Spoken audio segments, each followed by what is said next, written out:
raja sementara karena Raja Prabu Permanadikusuma akan pergi bertapa.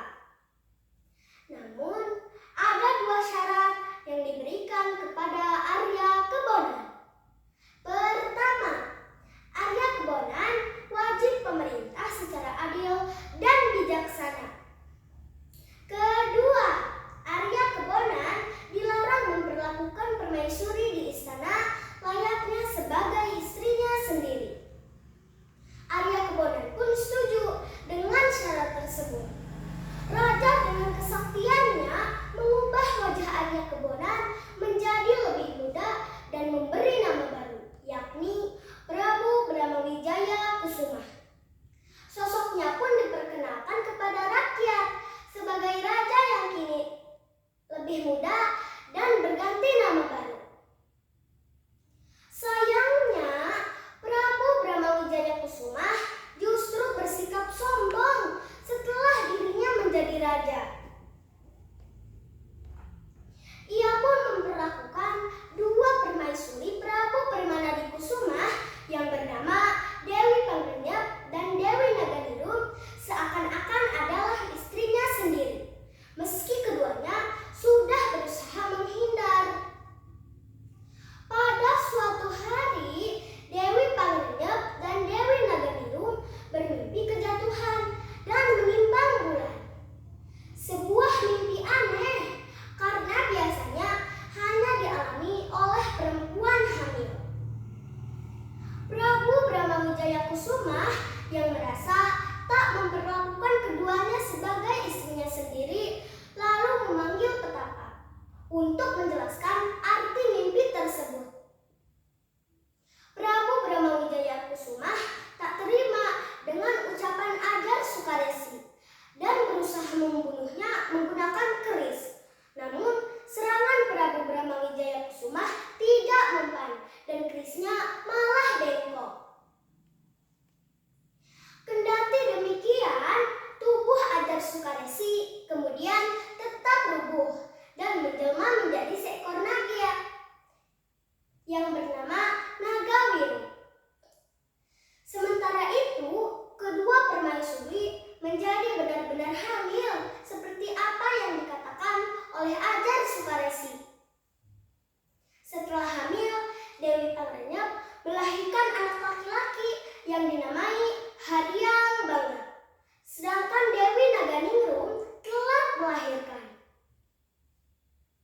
Suatu ketika, bayi dalam kandungan Dewi Naganingrum bisa berbicara dan mengatakan bahwa kekuasaan Prabu Brahmawijaya Kusuma akan segera berakhir karena sikap jahat dan janji-janjinya yang dilanggar.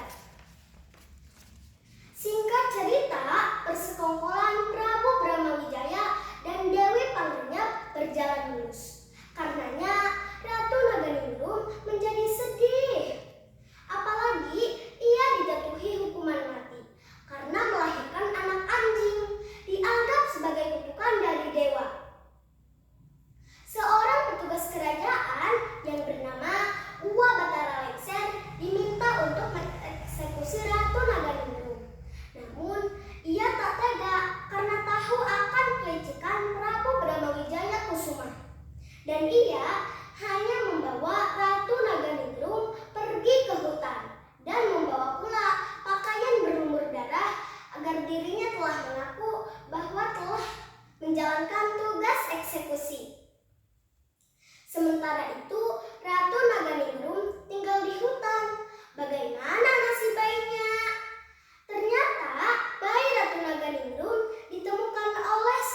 tertarik dengan kedua sebutan hewan yang dilihatnya dan menjadikan Ciung Wanara sebagai nama panggilannya.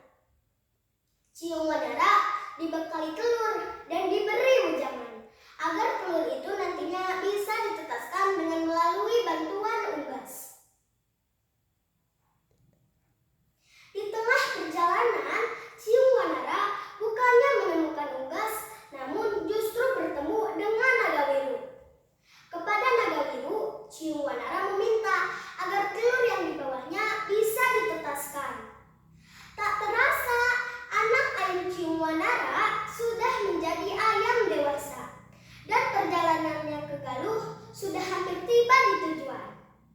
Saat Ciung Wanara datang, di Galuh sedang ada ajang sabung ayam besar-besaran. Dan ayam Ciung Wanara tak ketinggalan ikut serta, bahkan ayam Ciung Wanara menjadi ayam unggulan yang tak terkalahkan. Kabar mengenai ketangguhan ayam Ciung Wanara sudah sampai ke telinga Prabu Brahmawijaya. Sang raja memerintahkan Uwa Batara Lengser untuk mencari Ciung Wanara. Ciung Wanara menantang Prabu Brahmawijaya Kusumah dengan setengah kerajaan sebagai taruhannya. Prabu Brahmawijaya pun setuju dan sabung ayam pun terjadi. Hasilnya, ayam Ciung Wanara menang telak. Kemenangan membuat Ciung Wanara menjadi raja dari setengah kerajaan. Ia pun membangun penjara untuk orang-orang jahat dan berencana menjebloskan Prabu Brahmawijaya dan Dewi Pangenyap ke sana. Setelah memenjarakan Prabu Brahmawijaya dan Dewi Pangenyap ke sana, Ciung Wanara mengumumkan kejahatan yang telah dilakukan oleh keduanya. Ini sontak membuat Haryang Banga selaku anak Dewi Pangenyap menjadi sedih dan gusar.